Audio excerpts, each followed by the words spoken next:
So hi, welcome to the Good Noise Podcast. I'm Shane, I'm Glory. and we're here with. Howie. And I'm Mike, and we are two of three members of the band Latewaves. And we're gonna ask some questions today. I'm gonna start. So, what inspired the creation of the band, and what does the band name mean? So our drummer Shauna, who's not here right now because she's a bartender, and this is bartender hours right now. So we got the two daytimers here. So Shauna is actually my now wife's sister. So I've known Shauna for a very long time, back when, before we were my wife and I were married. Always kind of had the idea to jam with Shauna, and then she had just finished college, and she crashed on her couch for the summer in Asbury Park, and we ended up just starting to go into the jam room and howl, and then eventually it's a storage unit, but they have practice spaces there in Long Branch, New Jersey. Interesting. Pardon me. And just kind of spent the summer kind of writing, figuring stuff out. And then Howie came in. And the band name actually was kind of inspired by back when I also bartended. We just kind of would get out of work super late at night and hang out on the beach. And we'd sometimes go swimming. Don't do that. It's dangerous. And the nighttime, at first we thought midnight beach, and then we were like, that sounds like a Yankee Candle. Yeah. And then Yeah. yeah. That is And then we thought of it probably actually is. Yeah. Then we thought of Late Waves, and also that Late Waves was available on all of the platforms like Instagram, Twitter, and if you Googled it, nothing came up. So in today's day and age, I guess that is a factor in picking your band name. Mm-hmm. And then we kind of didn't realize how many other bands have the name Wave in it. So we did get the one name, but we're bunched in. But that's fine. We're our own Wave band. Of course. Exactly. It also rolls off the tongue a lot better than Midnight Beach. Yeah. There's something It's a about bit that. clunky. Yeah. Yeah. Clunky's the word. Yeah. So congratulations on your upcoming release, Hell to Pay. How do you feel the response to the announcement so far? It's been fantastic. We're super grateful. Honestly, a little overwhelmed with gratitude. Yeah. We're one of the rest of the world's bands coming out of trying to come out of pandemic times. Mm-hmm. We thought this would be happening a year ago, and it's happening now, and we're super grateful for that. But yeah, we're happy that the songs are finally seeing the light of day. Really excited to hear and see people's reactions to the singles and the videos and all the content we've been putting out so far, and all the stuff we've been working on the last year when we couldn't be touring or playing shows. We're very excited about it. Very excited for the whole thing to be available very, very soon now. Mm-hmm. Yeah. It's right around the corner. You guys picked like the best time to put out an album because at least here in Jersey, it's finally starting to kind of open up. You guys have got the virtual shows, you've got the in-person show coming up, so it's like the perfect time to start roll out a record. Mm-hmm. We've been. I guess everybody has had, I'm sure, some sort of unlucky timing over the last year and a half. Mm-hmm. But the way with how this is all panned out, we've been lucky now. And the virtual show we're excited to play in front of somebody other than the three of us staring at each other in a practice space for the first time in a long time. We're very, very psyched on and all the things kind of lining up, and what the next few months are looking like. Hell yeah. So what made you guys choose Extra Pale as your lead single? Well, it kicks off the album, and I think it's also like a good kind of highlight reel of what you could get out of the album. It's based on a main guitar riff, which a lot of our songs are. And the thing about, a lot of our instrumental work is that it's not hard to play or anything. It's just kind of usually a little jangly. Sometimes we purposefully hit like the wrong note in the scale. And Extra Pale just has that kind of bite to it that we kind of all thought was like a good introduction to how the record pans out. And like it's kind of right in the middle where you go a little softer or solemn with some songs on the record, and some songs kind of take that bite of the song and lean into it and go a lot harder. So we kind of felt like it was a good, hey, like if you like this, you're probably going to dig the entire record. Yeah. So Yeah, I think it was, if not the first, it was one of the first 2 or 3 that we wrote for the record and recorded for the record too. So it was kind of like a nice jumping off point to like consecutively create the rest of that album. Yeah. Solid. All right. So is there any meaning behind the album name or cover art? So the album name Hell to Pay, which it's not a secret because if you go on Apple Music, you could see all the track listing. It is the closing song of the record. It wasn't written to be the closing song. None of the songs were really written to be in what order they were, but we felt like it kind of rounded out the record. And it's not like religious or biblical at all. It more so kind of talks about the overall theme of the record being, you know, putting things off till tomorrow and doing things that disservice your future self, and anxiety and inner monologue and all the, you know, battles of mental anguish that we like to touch upon when we sing over really fun music to make a nice juxtaposition. Yeah. So we kind of felt like that kind of closed out the record and was like a good kind of theme to it. And it also sounds kind of badass. It does. It does. Yeah. And the cover art actually is taken up in Lake George, upstate New York. We were just kind of shooting around. We had no idea what the cover art was going to be. One of our close friends, Judy Karisk, phenomenal photographer, was up there with us, and a flash storm happened. Oh. And yeah, it was pretty cool. Like it was beautiful and sunny minutes prior. And then this giant flash storm comes, and we had, so the person on the cover is Shauna, our drummer's sister, who's also the person I'm married to. We're like, go on the dock and drink a bottle of wine in the torrential downpouring, like biblical rain. Yeah. And then I held an umbrella over Judy, the photographer's head, and I was like, just snap. And kind of caught the moment. And like, especially on the vinyl, when it's, you know, going to be like 12 or however many inches of vinyl is, you could like see the raindrops hitting the water. Yeah. And it was like, it had the vibe of like daunting yet beautiful. And it kind of had that prolific look to it that I think kind of like summed up the record as well. So it just kind of happened serendipitously. Did you guys have any ideas for the cover art before like this magical moment had happened, or? I mean, yeah, well, you can kind of see like an iteration of it in some of the merch available in the merch bundle packages with our record.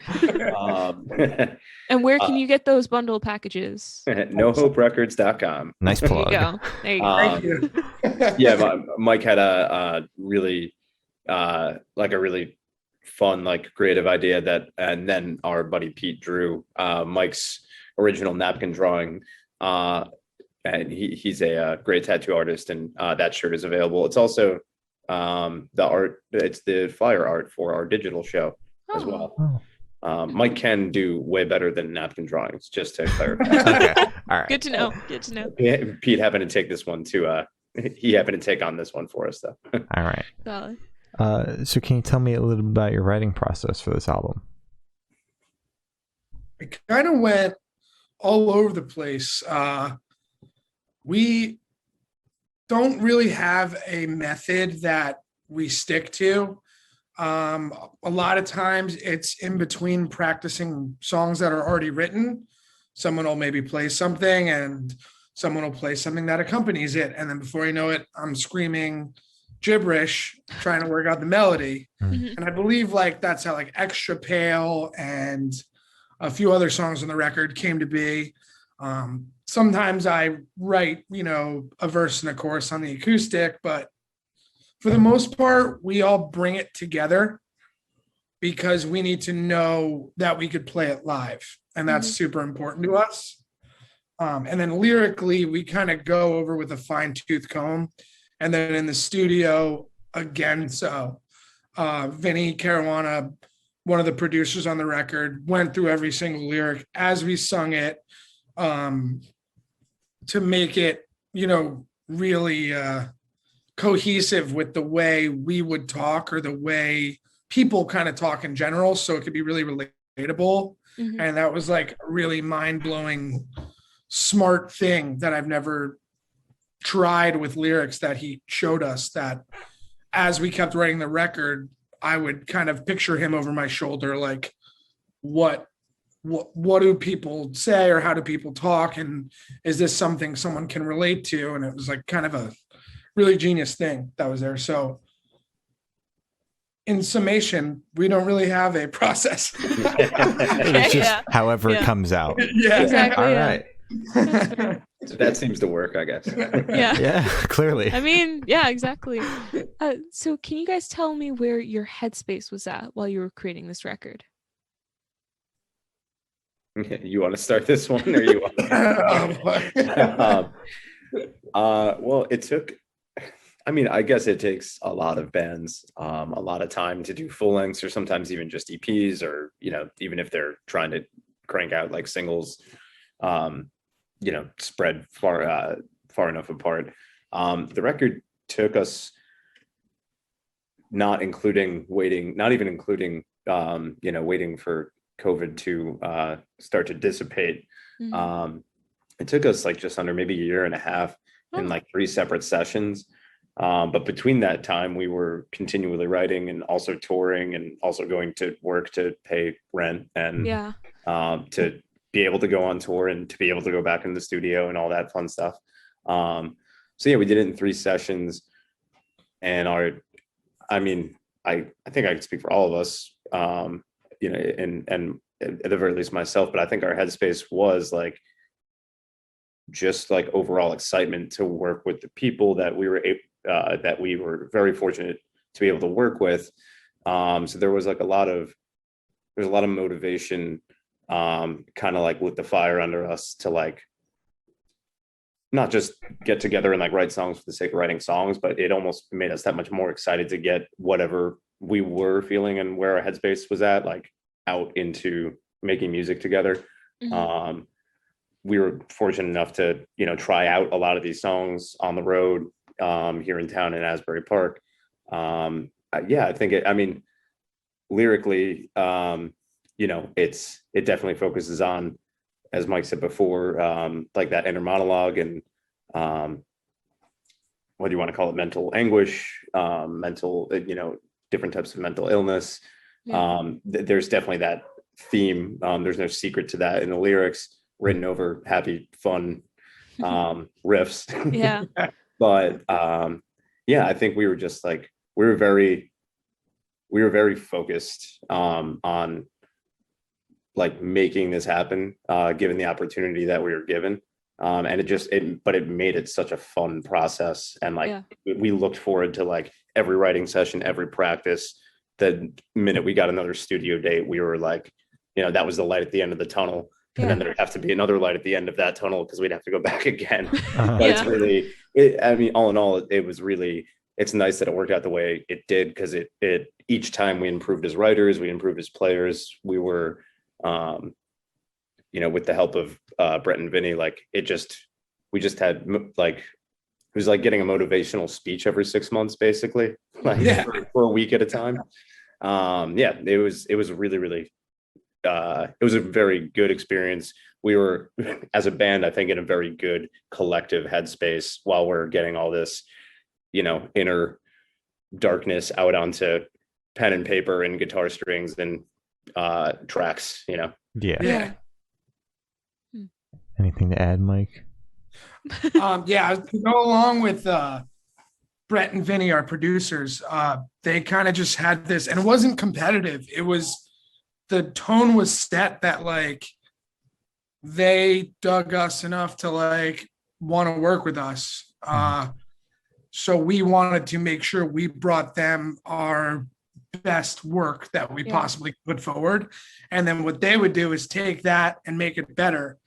And then, so like how he said, we went in 3 times to complete the record. So every time we'd come back, like just the preparation was like, oh man, when I'd like, make some demos to bring them to show them what we'd want to record the next session, I would just really try to like blow the last part out of the water.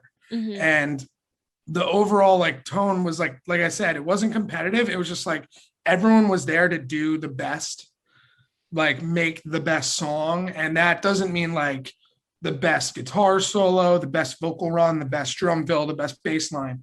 It was like the best collective song where we would, scratch out our favorite lyric if it didn't fit the song, scratch out anyone's part if it didn't work for the song. And everyone, you hear that when you like listen to like a Paul McCartney interview, they'll talk about like, you got to write for the song.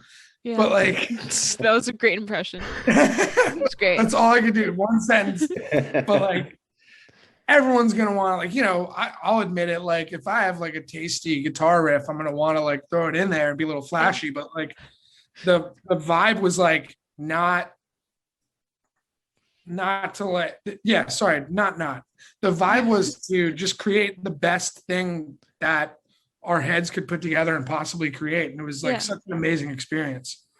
All right, so before we move on, there's a spider quickly approaching me. I'm going to kill it before I ask this next question. I don't fuck with spiders. Oh my God.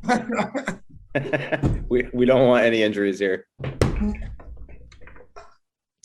Okay, we're good. Welcome back. Hi, I'm back. Do you pull that one on every podcast? Or? No, I just don't fuck with spiders at all. That's totally fair. So what band or artist influence do you think you can hear the most on this album? So for the first review from Brooklyn Vegan said, for fans of the Menzingers, Restorations, and I forget what other one. And I was like, wow, that's awesome. They said those bands for sure. Yeah. But the song kind of goes, like I said, it like kind of dips one way and dips the other way, the album rather. So I mean, I definitely think there's some like Jimmy Eat World on there. There's definitely some like old school like Face to Face.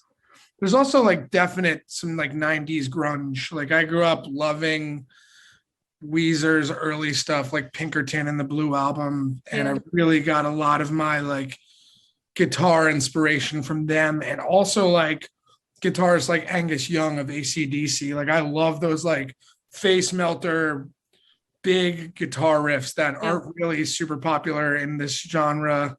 So I mean that's on my end, but I mean Howie will tell you, his, and Shauna's are, I know Shauna grew up playing metal and she went down a bass pedal when she joined Latewaves. She used to be a double kick pedal drummer, but she also loves Lady Gaga.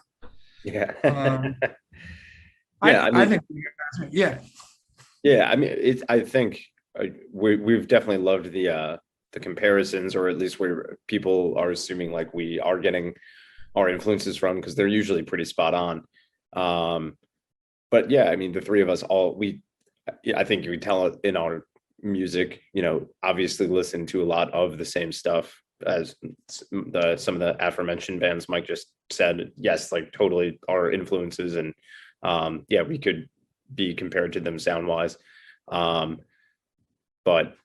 yeah, I think we're a good melting pot of all the stuff that we listen to that like the other members might not be so keen on, but we all like listen to and respect it. And like,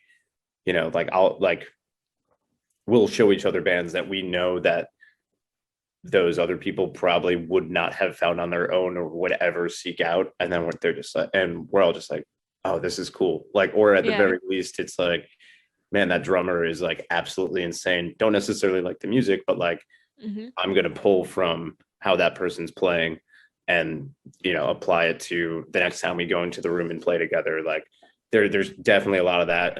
And we love tossing music back and forth to each other. And I think it's definitely a big part of why the songs sound the way they do. Our differences in musical taste, going along with this obvious similarities. Yeah, solid. As you mentioned, it's like the perfect melting pot. It's great. Yeah, I'd like to think so. Yeah, it is. So this one should be super, super fast. Off the top of your heads, I want you to describe this album for new listeners in 3 words. Both of you have to do it. Okay. All right. Said it would be super fast. Super fast, yeah. Like, you guys haven't said anything yet. Let's go. Fun, passionate, beer. Okay, sure. What was the last one? You cut out on my end. I need to. Beer. Oh, okay.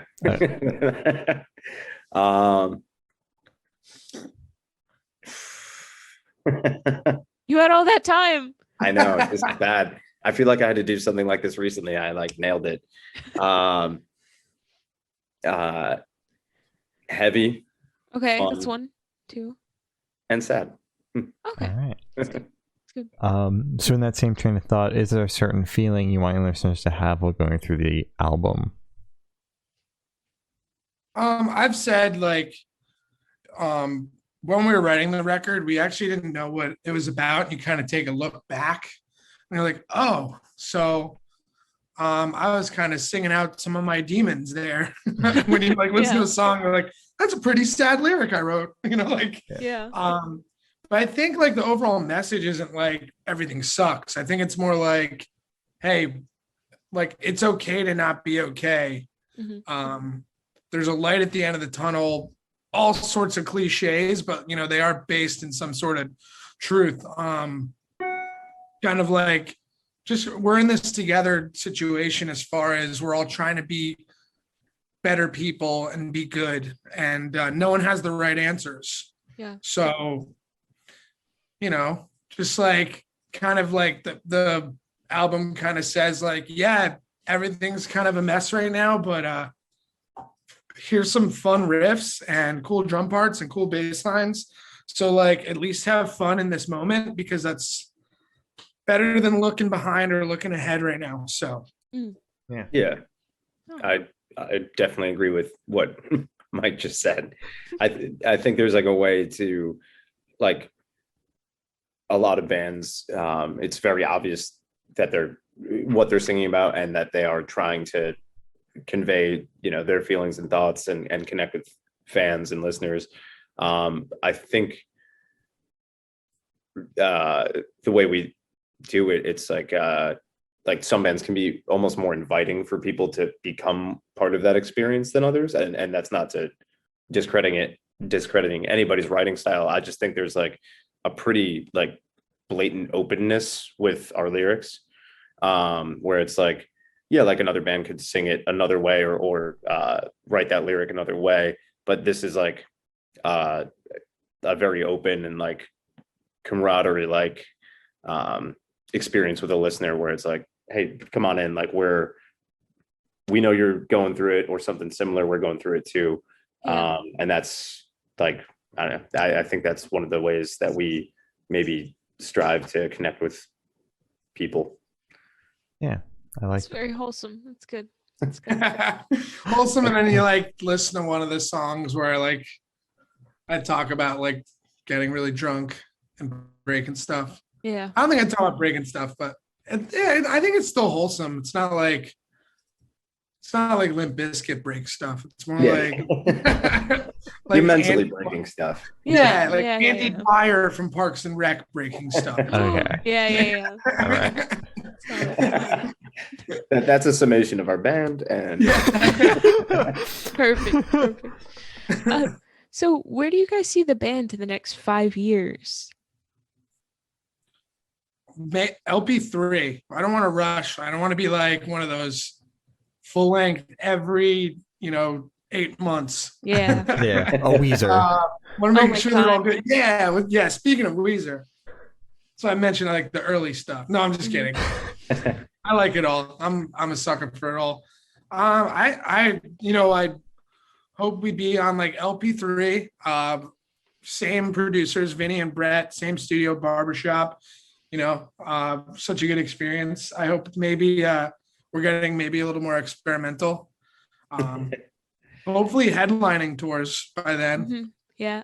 If not, if we're still on tour, hell yeah. Yeah. I mean, I definitely agree. I mean, I think the main things for us are busy and happy. We love doing it.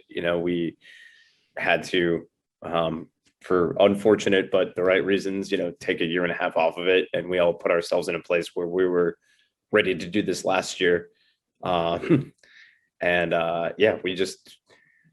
We want to be out there playing and keep making music and keep putting it out. And yeah, I think LP3 would be realistic for 5 years. I agree with Mike. Right. Maybe a couple, whatever else in between. Mm-hmm. But yeah, we just want to keep doing what we're doing. And the more people that reaches, obviously the better. But yeah, we just want to share the experience with everybody. Yeah. All right. So for the last couple of questions, we're actually going to shift away from music and go straight to death row. Boom. So if you're on death row, what would your last meal be with drink? Easy. Well, I don't eat meat anymore. I'm not trying to get a pat on the back, but I think it would be like sesame chicken from Ming Yang and Long Branch. Mm-hmm. Or no, I guess it's one meal, so I'm not even gonna go or. And then for a drink, like probably a Diet Coke and a can. Okay. All right. That's like such a delicious combo. Yeah. So, yeah, I'm happy with that. Okay. Solid.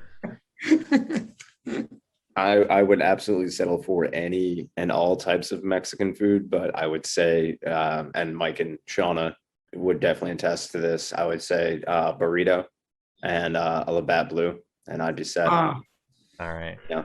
Nice. Perfect. That's Solid. classic Howie. Yeah. that is my true form. I don't want to speak for her, but I'm gonna guess Shauna would be a form of Mexican food as well. And I don't know if she'd go for, she like drinks a lot of water, but I don't know if that's her favorite. Mm-hmm. Maybe probably get a glass of nice whiskey. Shauna likes like whiskey, like nice whiskey Wednesday. She does, or right? tequila, yeah. Oh yeah, tequila. Yeah, she's gonna go like a burrito and Espolón. So Shauna, if you're listening, I got it wrong. I'm sorry. Sorry. So if you could live in one fictional world for a week, where would you live? Lord of the Rings. Taste. For sure. I thought you were going to go Mr. Robot, but I guess that's not a fictional world. That's not a good world. Yeah. That's my favorite show, but that is, no, I don't, unless I was like one of the rich people. Mm-hmm. But Lord of the Rings, if I was like chilling in the Shire or like with the elves or something, like as long as it's not Mordor, like that's awesome for me. Yeah, you don't want to be stuck there. Yeah, no way. Yeah, no, that's good. I feel like all mine are dark, so all I can think of is like adult, like dark comedies. Yeah. like comedy cartoon worlds. Mm-hmm. Yeah, you know what? I'm gonna go first thing comes to mind, which is terrifying. I think I'd like to like live in the BoJack Horseman cartoon world and hang out with Will Arnett and just like see how sad he is. Oh my gosh. That is so sad. Have Like, him write it'd an be entire fun, album for later. They got like all sorts of weird animal human combinations. Yeah, like fun. I'm hanging with Todd probably. Todd is just cracking me up the whole time. Yeah.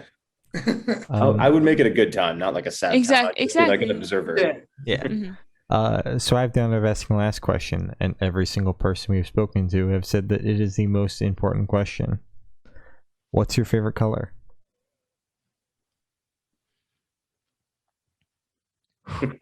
You went quiet. All right. That one flopped.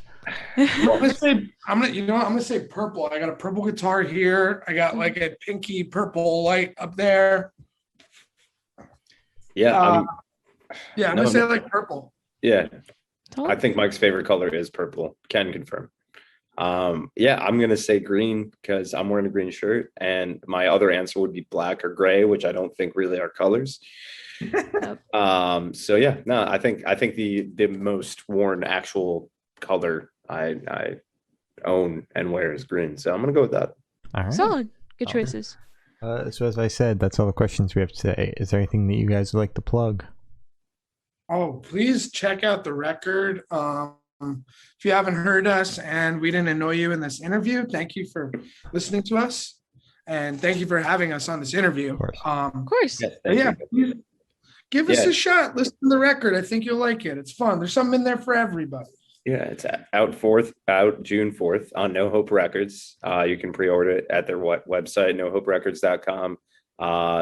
June 3rd is our digital release show for the record, which we recorded at Barbershop Studios, where we made the record, filmed by Chris Kunacek. It was a really good time. We're really proud of it. We'll be doing stuff on the internet in some way that night, interacting with everybody, probably like a AMA type thing. Yeah, we just want to hang out with everybody, and you can watch us yell at each other in a triangle on a phone screen or a computer screen. It's really great. Yeah, we're looking forward to it. Oh yeah. All right. Well, thank you for now. Those guys. It's been Late Waves and We're the Good Noise podcast.